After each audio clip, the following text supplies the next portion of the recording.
Assalamualaikum warahmatullahi wabarakatuh. Perkenalkan, nama saya Reskianti dengan NIM L0212111004.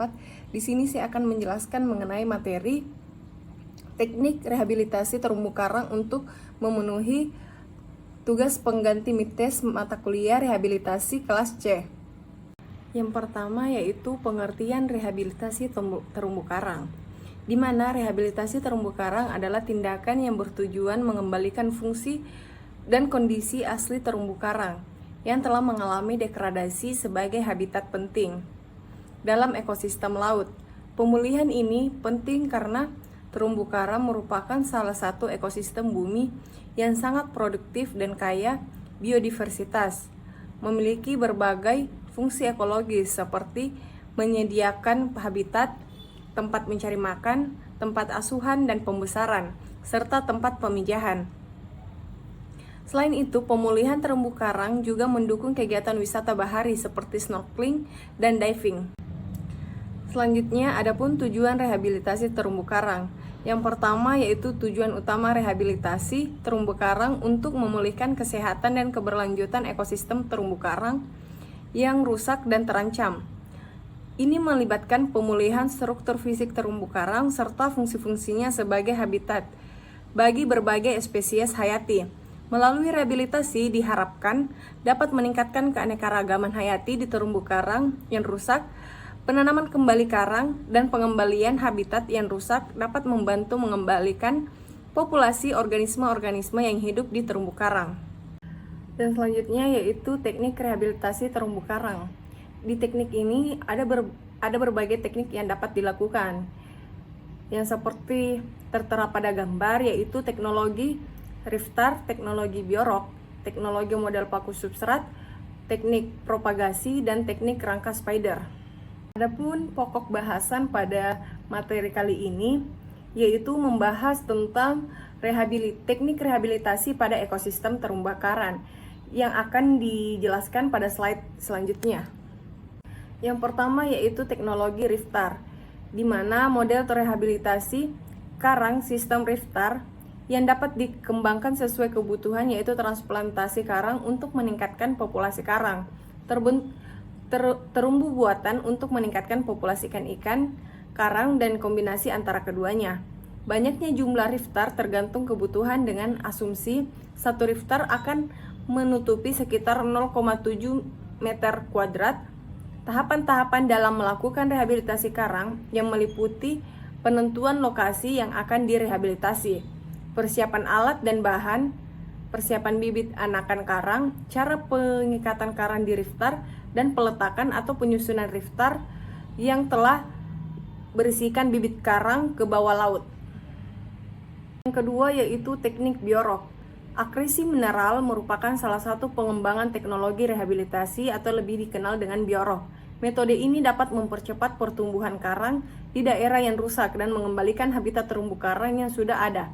Cara kerja dari metode ini adalah melalui proses elektrolisis air laut dengan meletakkan dua elektroda pada tegangan rendah yang aman sehingga memungkinkan mineral pada air laut mengkristal di atas elektroda. Mekanisme kimiawi terjadi ketika aliran listrik tadi menimbulkan reaksi elektrolit yang mendorong pembentukan mineral alami pada air laut seperti kalsium karbonat dan magnesium hidroksida. Kedua mineral ini penting karena merupakan struktur dasar dari terumbu karang.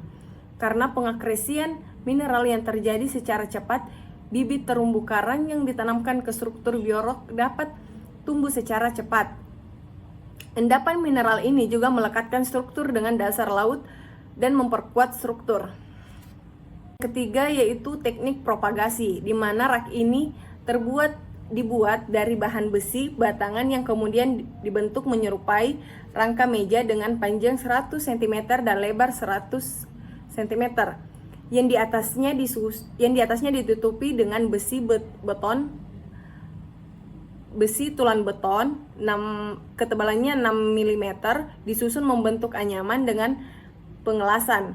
Rak yang digunakan berfungsi sebagai tempat mengikat substrat. Substrat yang digunakan terbuat dari campuran pasir semen dengan diameter 10 cm, ketebalan 5 cm. Pada bagian tengah substrat terdapat lubang tiang yang terbuat dari pipa PVC 3/4 inci dengan tinggi 20 cm yang fungsinya sebagai tempat mengikat fragmen karang. Pada bagian samping kiri kanan, substrat ini dilengkapi lubang yang berfungsi untuk memasukkan pengikat substrat ke rak. Pengikatan substrat pada kawat dilakukan menggunakan pengikat plastik atau cable ties. Dan yang terakhir yaitu teknik transplantasi karang dengan model rangka spider.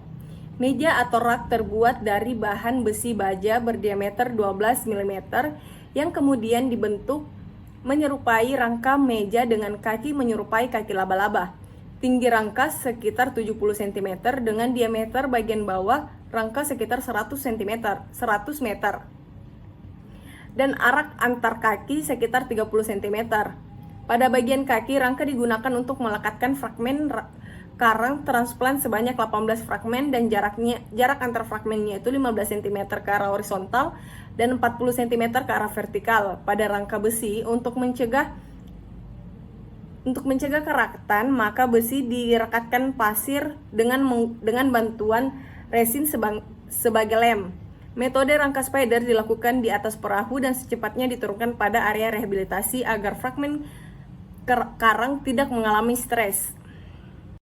Adapun kesimpulan dari presentasi kali ini yaitu terumbu karang merupakan sumber daya terbarukan yang memiliki fungsi ekologis, sosial, ekonomis, dan budaya yang sangat penting terutama bagi masyarakat pesisir dan pulau-pulau kecil. Status terumbu karang Indonesia sudah terancam punah dan memerlukan penanganan yang efektif. Teknologi rehabilitasi terumbu karang telah menjadi instrumen penting dalam upaya pelestarian dan pemulihan ekosistem terumbu karang yang terancam punah atau rusak. Melalui pengembangan teknologi dan inovatif dan berbagai metode rehabilitasi dapat diterapkan untuk memperbaiki kondisi terumbu karang. Beberapa teknologi utamanya yaitu teknik transplantasi karang dengan model rangka spider, model paku substrat, teknik riftar, teknik propagasi, dan teknik biorok. Baik, itulah tadi mengenai presentasi tentang teknik-teknik rehabilitasi pada ekosistem terumbu karang. Kurang dan lebihnya mohon dimaafkan. Wabillahi taufiq wal hidayah. Wassalamualaikum warahmatullahi wabarakatuh. Terima kasih.